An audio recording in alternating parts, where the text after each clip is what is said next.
Optimiser sa fonction RH, c'est analyser l'ensemble des processus qui existent dans l'entreprise et qui sont liés au capital humain, donc les salariés, et de trouver l'ensemble des optimisations qui peuvent être réalisées pour mieux travailler demain.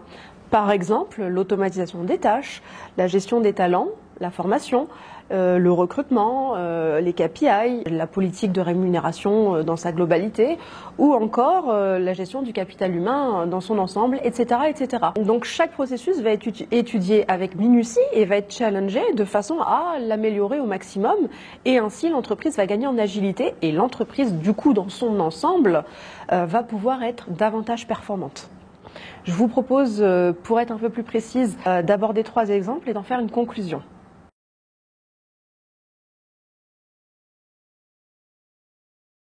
L'analyse financière RH est un enjeu important pour une entreprise parce que quand il y a un capital humain, forcément, il y a plusieurs centres de coûts, il y a plusieurs données à analyser et pour cela, l'entreprise doit gagner en flexibilité et en automatisation. Ce qui va être fait dans ce contexte-là, c'est de s'assurer que la politique RH en place colle bien avec le logiciel de paye, par exemple. Donc ce qu'on va faire, c'est un paramétrage de paye plus poussé qui va tenir compte à la fois du cadre légal, des accords collectifs d'entreprise, du juridique, du conventionnel. Et tout cela mêlé, en fait, on va faire en sorte de le paramétrer de façon à ce que toutes les provisions, etc., puissent sortir, mais aussi de façon à ce qu'on puisse analyser et traiter la donnée de façon efficace sans prendre trop de temps à analyser justement et à fabriquer cette donnée. Donc pour cela, il existe des solutions. Donc d'abord, il faut que le paramétrage soit suffisamment mature. Et ensuite, on peut fonctionner par interface si l'entreprise a un effectif suffisamment conséquent.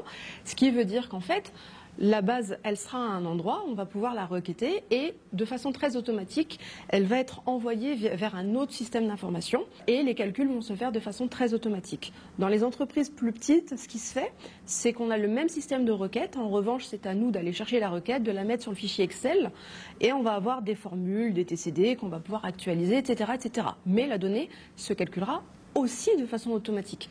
Donc l'enjeu de cela, c'est bel et bien de perdre un peu de temps pour en gagner au final et donc éviter de perdre du temps justement à construire la donnée et utiliser ce temps pour analyser la donnée, l'améliorer, la consolider, la traiter vraiment dans l'ensemble des services. Par exemple, en termes d'obligations légales, on a la B2SE, donc ça peut permettre complètement de faire l'ensemble des calculs, l'index égalité homme-femme, suivre les coûts, par exemple, salariés par centre de coûts analytiques, pouvoir gérer la production, par exemple, d'un salarié en fonction, je ne sais pas, de ses absences, etc., etc. Le champ des possibles est très vaste et c'est pour ça qu'il y a un vrai travail à faire, un vrai cahier des charges à monter pour justement être le plus pointu possible.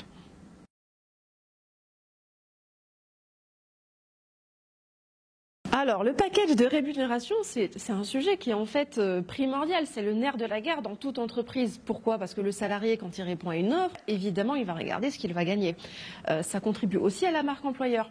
Donc, tout l'intérêt de cela, c'est de bien identifier le budget qu'on a donc, à consacrer pour la masse salariale, de faire une photo à l'instant T, et de se positionner sur ce qu'on peut faire demain pour éventuellement faire mieux et mieux répondre aux enjeux stratégiques de l'entreprise. Pour être assez clair, prenons l'exemple d'une entreprise qui souhaite mettre dans sa négociation annuelle obligatoire un indicateur avec un critère groupe. La question peut se poser. Donc, est-ce qu'on le fait en versant du salaire ou est-ce qu'on va plus être sur de l'épargne salariale ou tout autre dispositif qui permettrait un allègement à la fois de cotisations sociales et donc, je le rappelle, pour l'employeur de cotisations patronales et donc, simplement, ça dégage du cash pour l'employeur tout comme pour le salarié, puisque le salarié se retrouve avec un scénario où au final il va gagner plus, il va avoir plus de pouvoir d'achat, l'entreprise va faire moins d'efforts puisqu'elle aura aussi optimisé de son côté, donc elle pourra faire plus et mieux demain. Donc l'intérêt au global, c'est bel et bien de comparer l'effort vs l'opportunité. J'ai le souvenir d'un client, effectivement, que j'ai accompagné et où on a étudié l'ensemble de la rémunération des collaborateurs. On est arrivé à réaliser un scénario qui était assez sympa, puisque au final, on a réussi à verser plus aux collaborateurs et l'entreprise a dépensé moins. Donc l'entreprise était dans une situation assez compliquée où elle réduisait aussi un peu les budgets parce qu'il y avait quelques critères business et il fallait faire attention à ce qu'on faisait en termes financiers.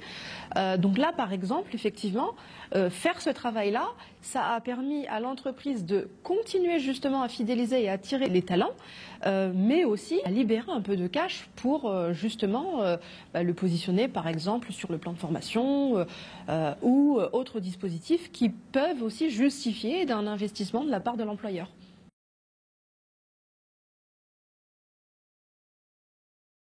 C'est vraiment un très grand sujet parce que optimiser le capital humain, ça veut dire remettre en question l'organisation dans son ensemble. Dans le sens où on va analyser chaque flux, chaque processus et on va voir ce qu'on peut faire pour l'améliorer. Par exemple, une réunion de CODIR, on va se poser la question de la pertinence de cette réunion de CODIR, de savoir est-ce que demain l'ordre du jour doit être différent, est-ce que les intervenants interviennent bien sur les sujets pour lesquels on attend qu'ils interviennent, etc., etc.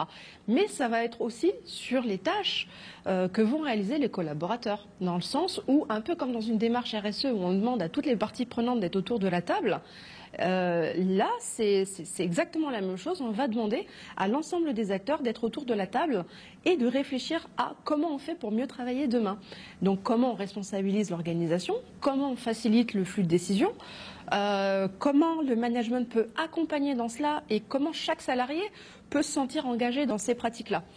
C'est un travail qui est complexe à réaliser, qui prend du temps, hein, clairement, mais en revanche, quand il est fait, souvent, ce qu'on peut constater, c'est que les collaborateurs sont davantage engagés parce qu'ils sont responsabilisés, ils sont connectés avec leur hiérarchie et leur hiérarchie est connectée avec eux. Parce qu'on peut le voir dans des entreprises, quand on parle aux salariés les moins qualifiés, on peut se rendre compte que parfois ils nous disent ma hiérarchie, le problème c'est qu'elle n'est pas connectée à mes besoins, elle ne sait pas ce que je fais exactement et elle ne répond pas à mes contraintes opérationnelles actuelles.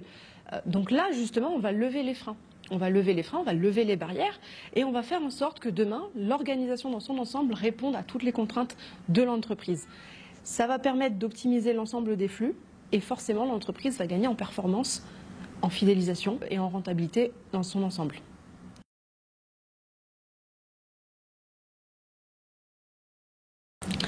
Je pense qu'on a pu l'évoquer dans les sujets qu'on a pu voir au-dessus. Quand on optimise complètement sa fonction RH, on fluidifie tout le processus. C'est un peu comme du lean management où on dégage tout ce qui n'est pas nécessaire pour justement garder que ce qu'il est. On engage l'ensemble de l'entreprise et du coup on fidélise l'ensemble des potentiels et des talents.